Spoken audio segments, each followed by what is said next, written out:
चांदनी खिड़की से कमरे में झांक रही थी और कमरे में गुलाब की खुशबू फैली हुई थी। मेरा दिल तेजी से धड़क रहा था।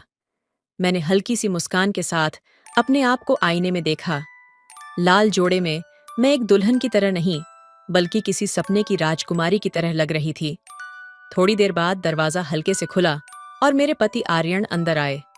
उनकी आंखों में एक अजीब सी चमक थी जो मुझे भीतर तक छू गई।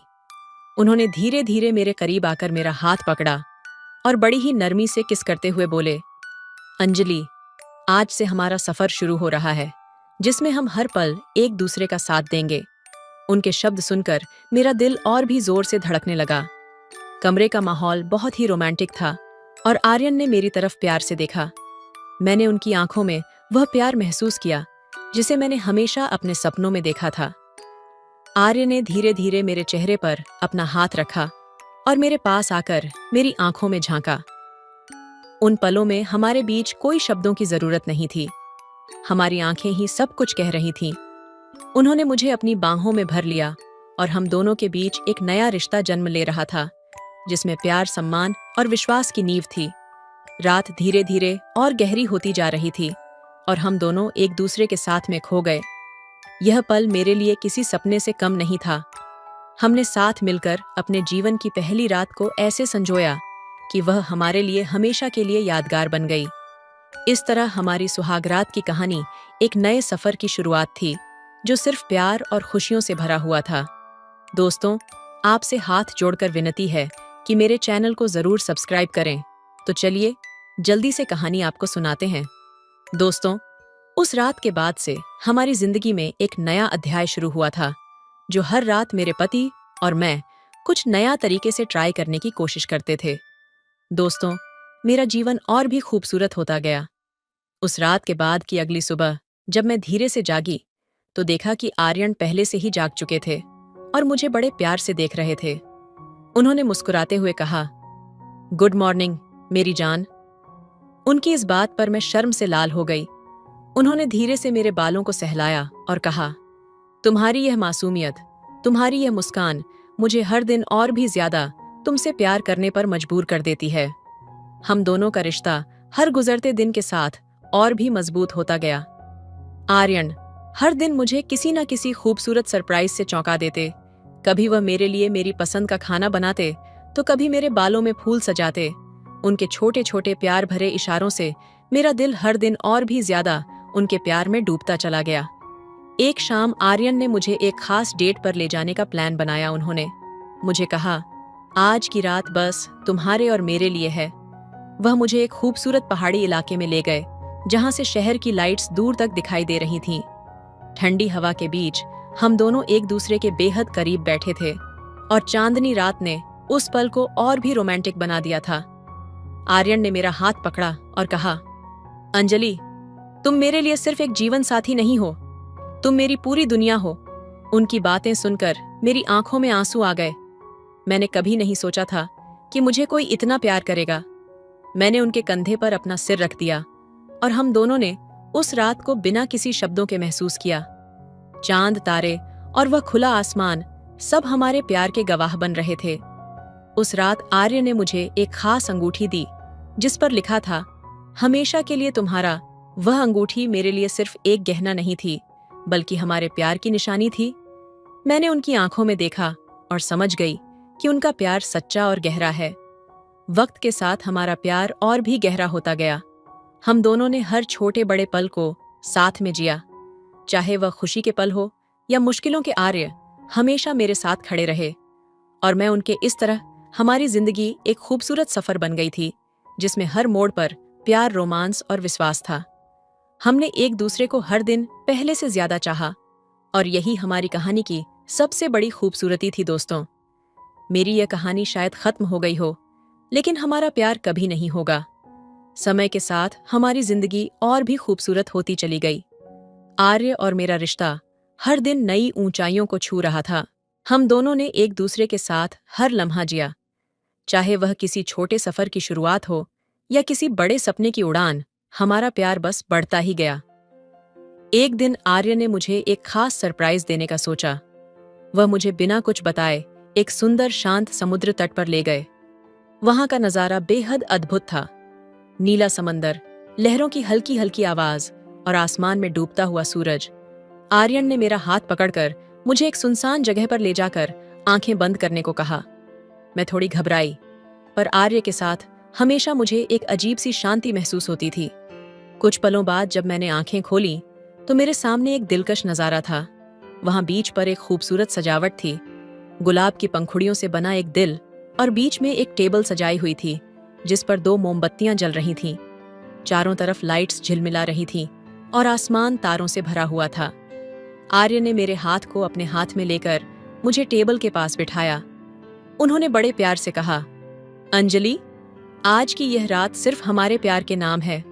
तुमने मेरी जिंदगी को जितना खूबसूरत बनाया है, मैं चाहता हूं कि तुम्हें हर दिन यह महसूस हो कि तुम मेरे लिए कितनी खास हो। उनकी बातों से मेरे दिल में एक अजीब सी खुशी और सुकून आ गया। डिनर के दौरान हम दोनों ने अपनी पुरानी यादों को ताज़ा किया, हंसी मजाक किया और अपने भविष्य के सपनों की बातें की। हर बात में एक गहरा प्यार और अपनापन था। जैसे ही डिनर खत्म हुआ, आर्यन ने अपनी जेब से एक छोटा सा डिब्बा निकाला। उन्होंने उसे खोला और उसमें एक खूबसूरत डायमंड का हार था। उन्होंने मेरे पास आकर वह हार मेरे गले में पहना दिया। कहा, तुम मेरी जिंदगी की सबसे अनमोल चीज हो और यह हार मेरे प्यार की एक छोटी सी निशानी है। उनकी आंखों में मुझे वह सच्चाई और प्यार नजर आ रहा था जो शायद मैं कभी शब्दों में बयान नहीं कर सकती हूँ। दोस्तों, उस रात की खामोशी और समंदर की लहरों के बीच हम दोनों एक दूसरे के करीब बैठे रहे। आर्य ने मुझे अपनी बाहों में भर लिया और उस पल हमें ऐसा महसूस हुआ जैसे दुनिया की सारी खुशियां हमारे पास ही हैं। हमारे प्यार का यह सफर किसी सपने से कम नहीं था। वह रात हमारे जीवन का एक और अनमोल पल बन गई। समय गुजरता गया, लेकिन आर्य का प्यार कभी नहीं बदला। हमने अपने रिश्ते में हर पल को जिया और हमारा साथ एक दूसरे के लिए हमेशा वैसा ही बना रहा जैसा हमारी पहली मुलाकात में था। दोस्तों, समय का पहिया घूमता रहा और हमारे प्यार की कहानी में एक और खूबसूरत मोड़ आने वाला था। शादी के कुछ साल बाद जब हमारे रिश्ते में प्यार और भी गहरा हो चुका था, तो हमारी जिंदगी में एक नई खुशी आने की खबर मिली। डॉक्टर ने हमें बताया कि हम माता पिता बनने वाले हैं। यह सुनकर आर्य की आंखों में चमक और मेरे चेहरे पर खुशी के आंसू थे। हमारे लिए यह पल जैसे किसी जादू से कम नहीं था। आर्यन ने मुझे अपने पास खींचा और मेरे माथे पर एक प्यारी सी किस देते हुए कहा, अंजलि, अब हमारा प्यार एक नई शुरुआत करने वाला है। हम सिर्फ एक दूसरे के नहीं, बल्कि अब एक नई जिंदगी के भी जिम्मेदार हैं। उनकी बातों से मेरा दिल और भी प्यार से भर गया। आर्य ने मेरे लिए उन 9 महीनों में कोई कसर नहीं छोड़ी। वह मेरे हर छोटी बड़ी जरूरत का ख्याल रखते, मेरे मूड स्विंग्स के दौरान मुझे हंसाते और मेरे खाने पीने का खास ध्यान रखते। रात को जब हम दोनों साथ होते तो आर्यन मेरे पेट पर हाथ रखते और हमारी आने वाली संतान से बातें करते। वो कहते, बेटा या बेटी जी, हमें कोई फर्क नहीं पड़ता, तुम हमारे लिए सबसे बड़ी खुशी हो। उनके इस प्यार भरे अंदाज ने मुझे और भी एहसास दिलाया कि मैं कितनी खुशकिस्मत हूं। दोस्तों, कुछ दिन बीतते गए और वह खास दिन आ गया जब हमारी जिंदगी में वह छोटी सी जान आई। एक प्यारी सी बेटी ने हमारी दुनिया में कदम रखा। जब आर्य ने पहली बार उसे अपनी बाहों में लिया, उनकी आंखों में आंसू थे, लेकिन उन आंसुओं में खुशी और गर्व था। उन्होंने मुझे देखा और कहा, अंजलि, यह हमारी जिंदगी का सबसे खूबसूरत तोहफा है। हमारी बेटी का नाम हमने आर्य रखा, जो आर्यन के नाम से मिलता जुलता था। उसकी हर छोटी छोटी हरकत हमारे दिलों को और भी ज्यादा प्यार से भर देती थी। जब वह मुस्कुराती तो ऐसा लगता जैसे सारी दुनिया की खुशियां हमें मिल गई हों। आर्य अब एक प्यारे पिता बन चुके थे। वह आर्या के साथ हर टाइम खेलते थे, उसे लोरी गाते और उसकी छोटी छोटी जरूरतों का ख्याल रखते। कई रातों में जब मैं सो रही होती, आर्य चुपचाप आर्या के बिस्तर के पास बैठकर उसे निहारते रहते। एक रात मैंने उन्हें ऐसा करते हुए देखा तो मेरे दिल में उनके लिए प्यार और भी बढ़ गया। मैंने धीरे से उनके पास जाकर कहा, तुम दुनिया के सबसे अच्छे पति और पिता हो। आर्य ने मुझे गले लगाते हुए कहा, अंजलि, तुम सबसे अच्छी माँ हो। अंजलि, हमारे प्यार का ये फल इतना अनमोल है कि मैं इसे शब्दों में बयां नहीं कर सकता हूँ। दोस्तों, समय के साथ हमारा परिवार और भी खुशहाल हो गया। और आर्या के साथ हमारे जीवन में नए रंग भरते गए। उसकी मासूमियत और हंसी से हमारा हर दिन रोशन हो गया। दोस्तों, एक शाम जब आर्या सो चुकी थी, मैं और आर्यन बालकनी में बैठकर एक दूसरे के पास समय बिता रहे थे। ठंडी ठंडी हवा चल रही थी और आसमान में तारों की छटा फैली हुई थी। आर्य ने मुझे अपनी बाहों में कसकर पकड़ा और बोले, अंजलि, तुम्हारे साथ यह सफर एक सपने जैसा लग रहा है। तुमने मेरी जिंदगी को हर तरह से खूबसूरत बना दिया है। मैंने उनकी आंखों में झांक कर कहा, हमारा प्यार सिर्फ हम तक सीमित नहीं रहा, बल्कि अब हमारी बेटी के रूप में यह और भी बढ़ गया है। यह सफर सच में जादुई है। उस रात हम दोनों ने अपने रिश्ते के हर उस मोड़ को याद किया जहां हमने साथ दिया था, एक दूसरे का हाथ थामा था। हमारा प्यार पहले से कहीं ज्यादा मजबूत हो गया था और अब हम अपने परिवार के साथ इस सफर को और भी खूबसूरत बनाते जा रहे थे। यूं ही हमारा प्यार, हमारा रिश्ता और हमारी खुशियों से भरी दुनिया हर दिन और भी बढ़ती रही है।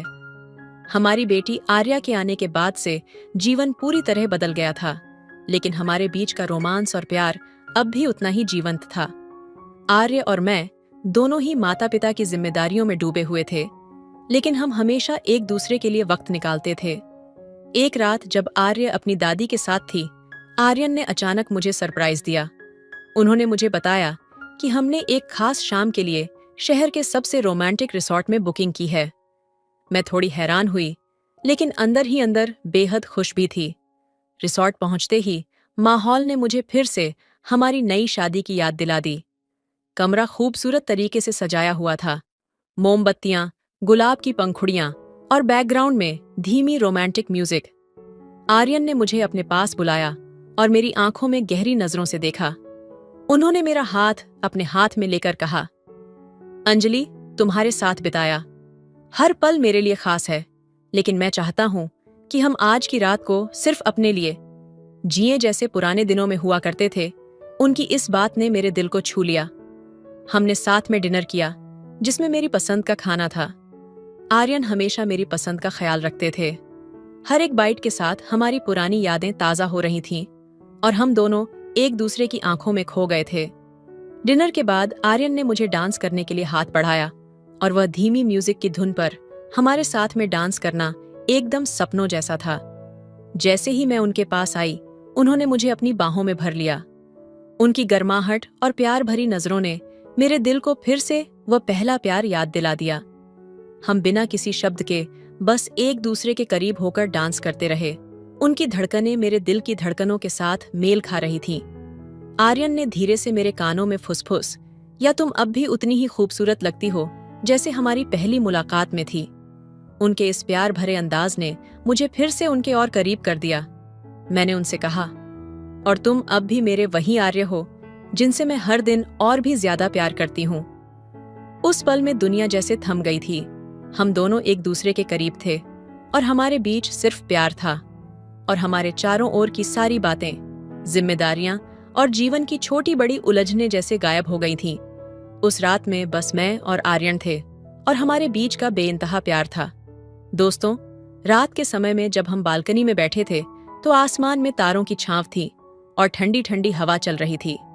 आर्य ने मेरी तरफ देखा और कहा, अंजलि, जिंदगी में चाहे जितने भी उतार चढ़ाव आए, मैं हमेशा तुम्हारे साथ रहूंगा।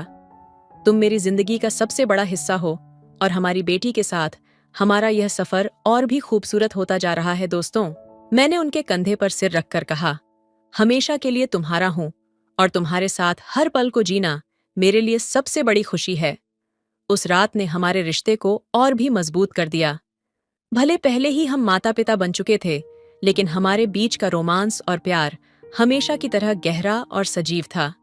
हमारा यह रिश्ता अब एक नई ऊंचाई पर था, जहां न सिर्फ प्यार था, बल्कि एक दूसरे के लिए आदर, जिम्मेदारी और बेशुमार अपनापन भी था। जैसे जैसे समय बीतता गया, हमारा रिश्ता और भी मजबूत और गहरा होता गया। हमने एक दूसरे के साथ जीवन के हर छोटे बड़े पल को जिया, हंसी और कभी कभी चुनौतियों का भी सामना किया। लेकिन एक बात जो कभी नहीं बदली, वह थी हमारे बीच का प्यार और एक दूसरे के प्रति सम्मान। आर्य और मैं सिर्फ एक दूसरे के पति पत्नी या आर्य के माता पिता नहीं थे, बल्कि एक दूसरे के सबसे अच्छे दोस्त भी बन चुके थे। हमारी कहानी एक साधारण प्रेम कहानी से कहीं ज्यादा थी। यह एक ऐसा सफर था जिसमें हमने एक दूसरे की भावनाओं, जरूरतों और खुशियों को समझा और उन्हें प्राथमिकता दी। हमने सीखा कि प्यार केवल रोमांटिक पलों में नहीं, बल्कि छोटी छोटी चीजों में भी होता है। एक कप चाय सुबह साथ में पीना, थकान भरे दिन के बाद एक दूसरे के लिए मुस्कुराना, और सबसे महत्वपूर्ण, एक दूसरे के सपनों और भावनाओं को समझना। एक दिन जब मैं और आर्य बालकनी में बैठे थे, तो उन्होंने मुझे देखा और कहा, अंजलि, प्यार को बनाए रखना आसान नहीं होता, लेकिन अगर दोनों लोग इसे सच्चाई और ईमानदारी से निभाएं, तो कोई भी चुनौती इसे हरा नहीं सकती। उनकी बातों ने मुझे सोचने पर मजबूर कर दिया।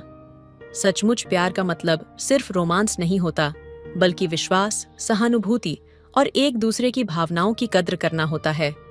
दोस्तों, इस सफर ने हमें सिखाया कि प्यार में सब कुछ हमेशा परफेक्ट नहीं होता, लेकिन असली प्यार वह होता है जो मुश्किल पलों में भी एक दूसरे का साथ ना छोड़े। दोस्तों, जो भी यह कहानी पढ़ रहे हैं या सुन रहे हैं, मैं उनसे बस इतना कहना चाहती हूँ कि प्यार का मतलब सिर्फ खूबसूरत पल नहीं होता, बल्कि साथ मिलकर उन पलों को जीना और एक दूसरे के प्रति हमेशा वफादार रहना होता है।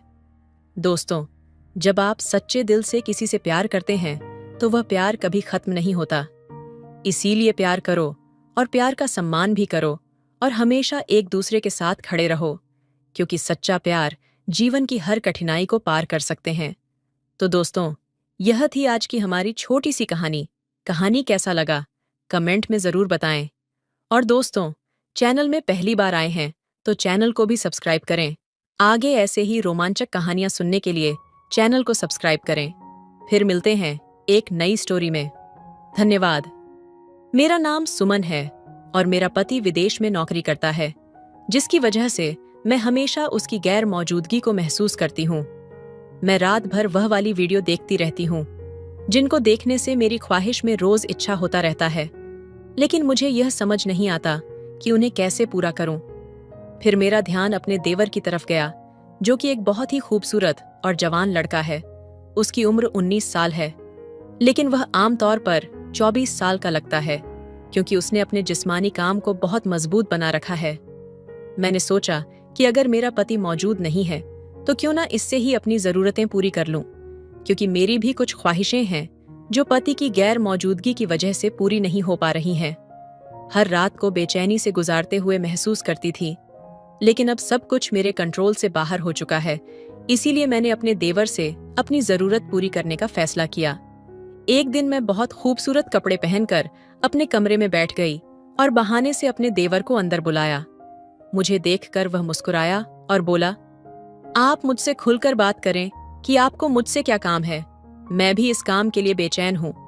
उसकी बातें सुनकर मुझे हैरत भी हुई और खुशी भी हुई कि मैं कितनी बेवकूफ थी कि अपने देवर की ख्वाहिश को समझ ना सकी।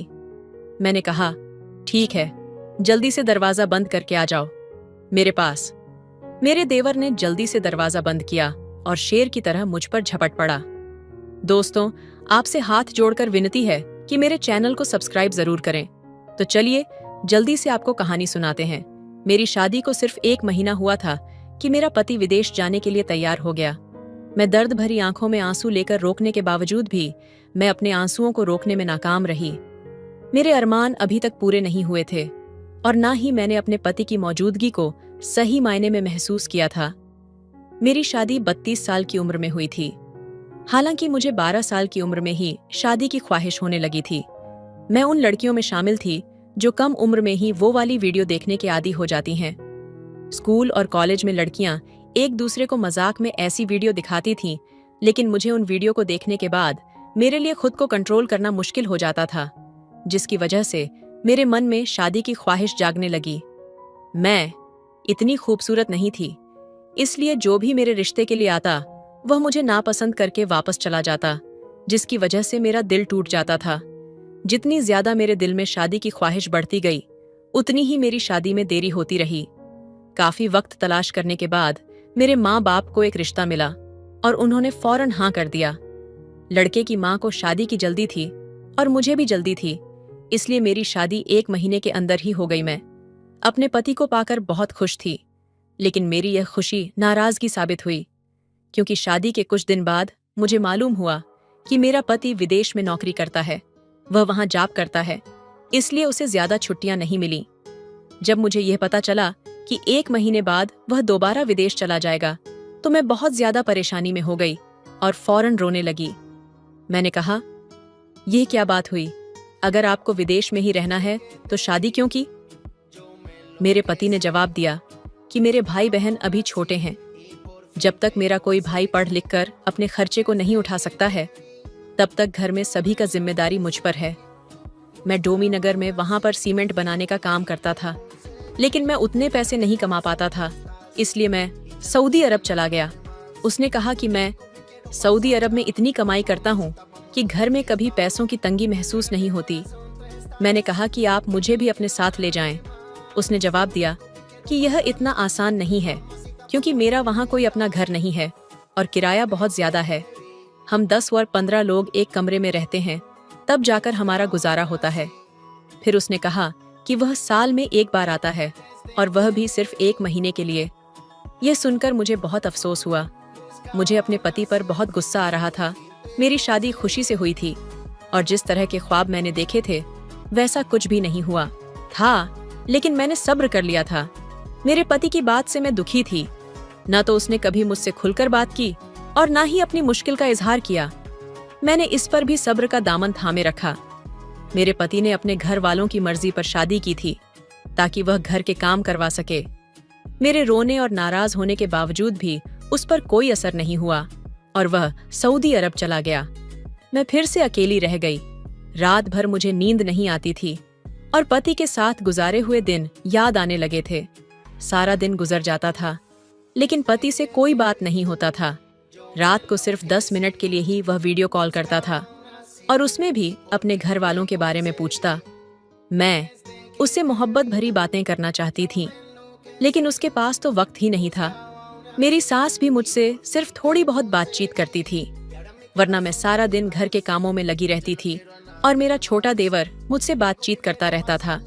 अक्सर मेरी सास रात को जल्दी ही सो जाती थी, जिसके कारण मैं और मेरा देवर घर में अकेले होते थे। हम अक्सर रात का खाना भी एक साथ ही खाते थे। मेरा देवर एक हसीन लड़का था, जो सारी रात मुझे अपनी यूनिवर्सिटी के किस्से सुनाता रहता था, लेकिन मुझे उसकी बातों में कोई दिलचस्पी नहीं थी। रात होते ही मैं अपने मोबाइल पर अंग्रेजी फिल्म देखने लगी। वह फिल्म काफी बोल्ड थी और देखते ही देखते मैं सो गई। सुबह जब मैं उठी तो मेरे मन में वह तमाम बातें चल रही थीं जो मैंने गुजरती रात में उस फिल्म में देखे थे। मैंने किचन में कुछ काम किया और दोपहर के लिए खाना तैयार कर लिया। काम के दौरान भी वही मंजर मेरे दिमाग में चल रहे थे। मैं किचन में बैठ गई और मेरा दिल किया कि वही मंजर मैं दोबारा से देखूं। मैं हर चीज से बेखबर होकर उसे देखने लगी। अचानक मुझे महसूस हुआ कि कोई मेरे पीछे खड़ा है। जब मैंने पलट कर देखा तो मेरा देवर वहां मौजूद था और वह भी उस वीडियो को देख चुका था। उसे देखते ही मैं कुछ घबरा गई, लेकिन वह सीधा हो गया और कहने लगा, क्यों भाभी, खाना तैयार हो गया होगा तो जल्दी से रोटी भी बना दो। मैंने जवाब दिया कि हाँ, बस मैं बनाने ही जा रही थी। मैंने फौरन मोबाइल बंद कर दिया और रोटियां बनाने लगी, लेकिन फिर मैंने महसूस किया कि मेरे देवर का रवैया मुझसे बदलने लगा था। पहले वह मेरे कमरे में नहीं आता था, लेकिन बाद में वह रोजाना मेरे कमरे में आने लगा। एक दिन उसने कहा कि वह शाम की चाय मेरे कमरे में ही पिएगा। आजकल ठंड में सर्दी बढ़ गई है। सर्दियों में मेरी सास की आदत थी कि वह ज्यादातर अपने कमरे में ही रहती थी और खाना भी वहीं पर मंगवाया करती थी। जब मैंने सास को खाना दे दिया तो अपने कमरे में देखा कि मेरा देवर मेरा मोबाइल चेक कर रहा था। उसने मेरी तमाम हिस्ट्री देख ली थी और जान लिया था कि मैं किस किस्म की वीडियो देखती हूँ। मुझे उसकी यह हरकत सही नहीं लगी। वह होता कौन था? मेरे मोबाइल की जांच पड़ताल करने वाला। मैंने चाय की ट्रे बिस्तर पर रखी और अपना मोबाइल उसके हाथ से लेकर एक तरफ रख दिया। चाय पीते हुए मेरा देवर मुझसे पूछने लगा कि आपको किस किस्म की फिल्में पसंद हैं। उसके सवाल पर मैं कुछ हिचकिचाते हुए महसूस करने लगी थी। फिर मैंने जवाब दिया कि आपका पूछने का क्या मतलब है? तो उसने पूछा कि आपको एक्शन फिल्में पसंद है या रोमांटिक। मैं उस वक्त कुछ शर्मिंदा हो गई, क्योंकि वह उस दिन मेरे मोबाइल पर वह मंजर देख चुका था। मैंने खामोशी तो थी। वह खुद ही कहने लगा कि मुझे तो रोमांटिक मूवी पसंद है। जब मैंने उसकी तरफ देखा तो उसने कहा कि अंग्रेजी फिल्मों की तो बात ही कुछ और है। फिर उसने मुझसे पूछा कि आपको किस किस्म की फिल्में पसंद हैं। उसके इस सवाल पर मैंने गौर से देखा तो वह हंसने लगा और कहने लगा कि मुझे आप अपना दोस्त बना सकती हैं, क्योंकि देवर और भाभी के बीच दोस्ती तो चलती ही है, और वैसे भी आप मुझे बहुत पसंद हैं, और आपके पति ने आपके साथ अच्छा व्यवहार नहीं किया, आपको अकेला छोड़कर सऊदी अरब चला गया। उसकी बातें सुनकर मेरा चेहरा शर्म से लाल हो गया। मैंने कहा कि मेरे सर में दर्द है, तुम अपनी चाय अपने कमरे में जाकर पियो। बेशक, मैं एक बात शेयर करना चाहती थी। मेरा देवर इस किस्म की बातें करने वाला होता कौन था? मैंने उसको सख्त लहजे में अपने देवर को वहां से जाने को कहा तो उसने फौरन अपना कप उठाया और अपने कमरे में चला गया। मेरा देवर अक्सर अपने काम के दौरान बिना झिझक मुझसे बात किया करता था। अगले दिन जब मैं सुबह का नाश्ता बना रही थी तो मेरे देवर ने अपने कमरे से भाभी भाभी की आवाज लगाना शुरू की।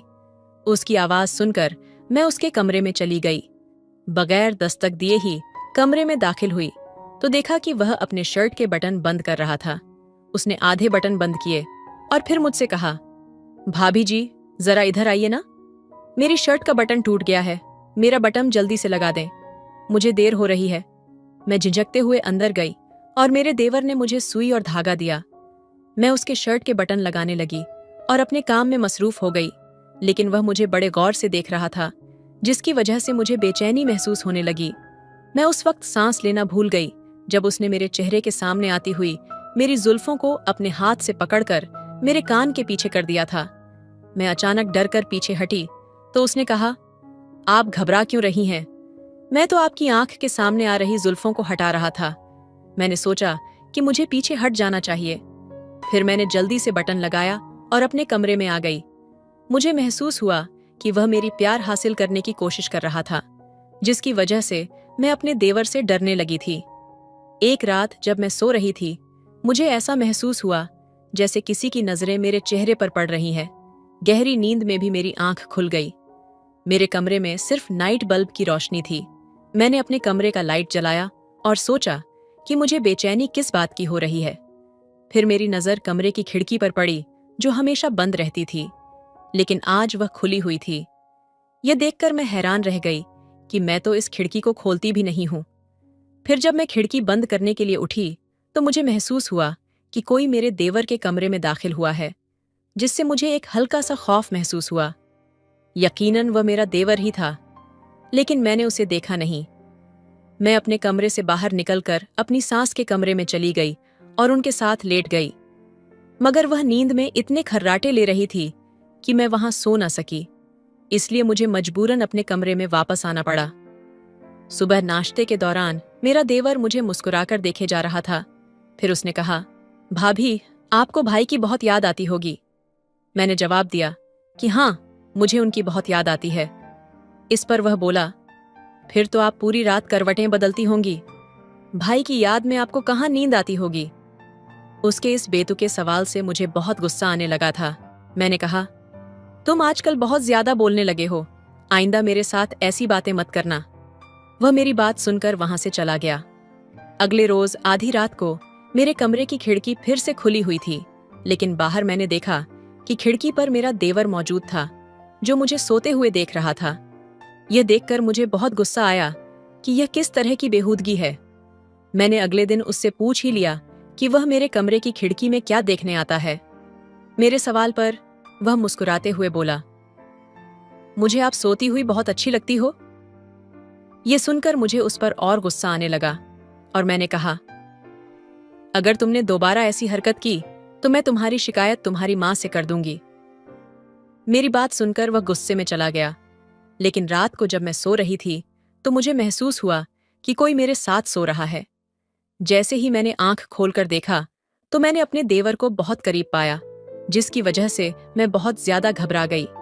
मैंने पूछा, तुम मेरे कमरे में क्या कर रहे हो?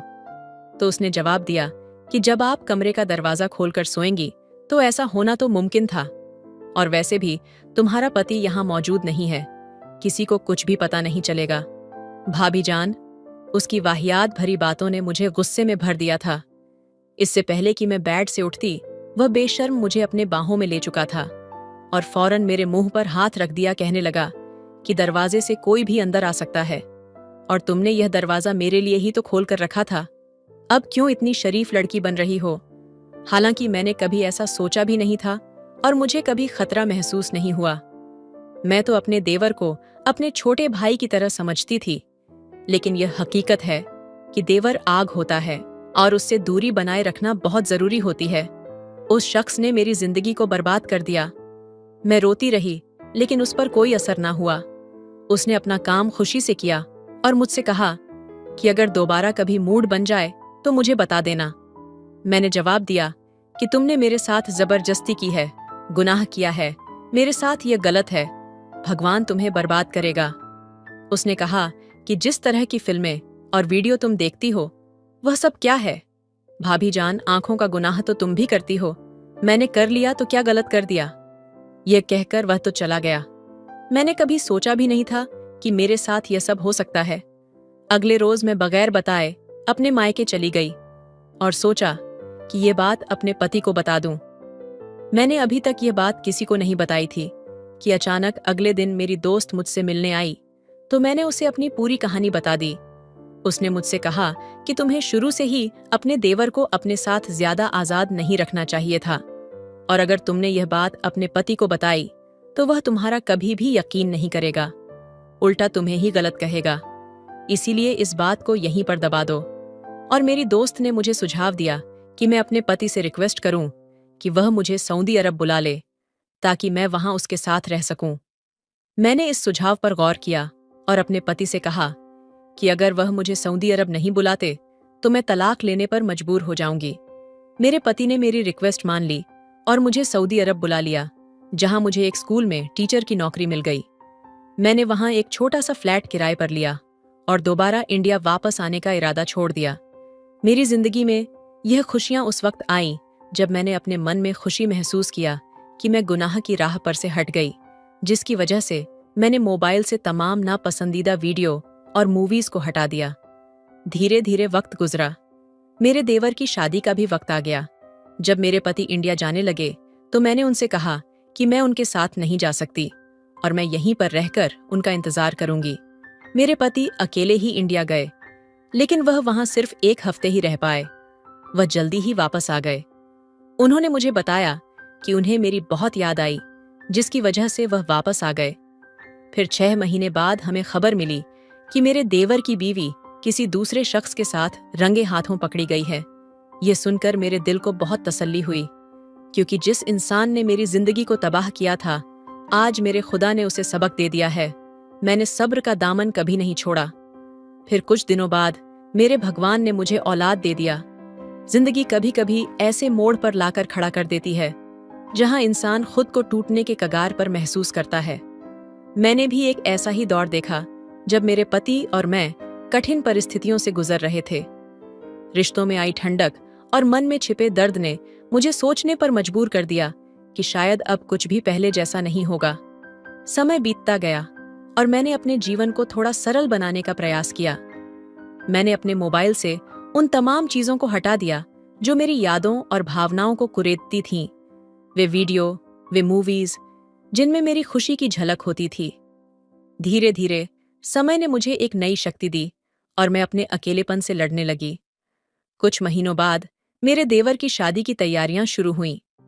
जब मेरे पति ने भारत जाने की बात कही तो मैंने उन्हें रोका नहीं। मैंने कहा, तुम जाओ, मैं यहीं रहकर तुम्हारा इंतजार करूंगी। मेरे दिल में एक अजीब सी बेचैनी थी, लेकिन मैंने सब्र से काम लिया। मेरे पति अकेले ही चले गए, पर कुछ ही दिनों में जब उन्होंने अचानक वापसी की तो उनकी आंखों में कुछ अलग ही बात थी। उन्होंने कहा, मुझे तुम्हारी बहुत याद आई, बिना तुम्हारे हर खुशी अधूरी है। उनकी इस बात ने मेरे दिल को सुकून दिया और मैंने फिर से अपने रिश्ते में एक नई उम्मीद देखी। 6 महीने बाद एक ऐसी खबर आई जिसने मेरे दिल में अजीब सा सुकून भर दिया। मेरे देवर की बीवी किसी और के साथ पकड़ी गई थी।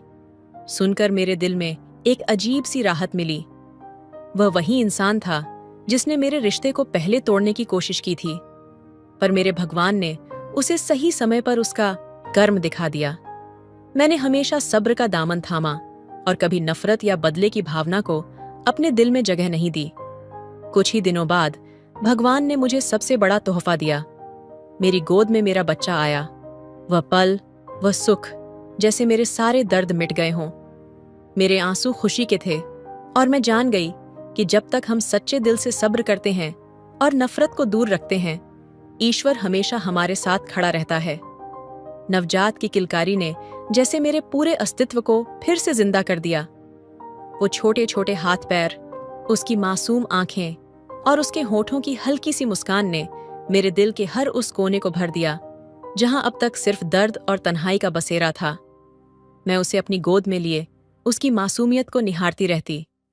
मेरे पति के चेहरे पर भी वही अनमोल चमक थी। उनके हर स्पर्श और देखभाल में एक नई नरमी आ गई थी, मानो हमारा रिश्ता उस नन्ही जान के साथ फिर से जन्म ले रहा हो।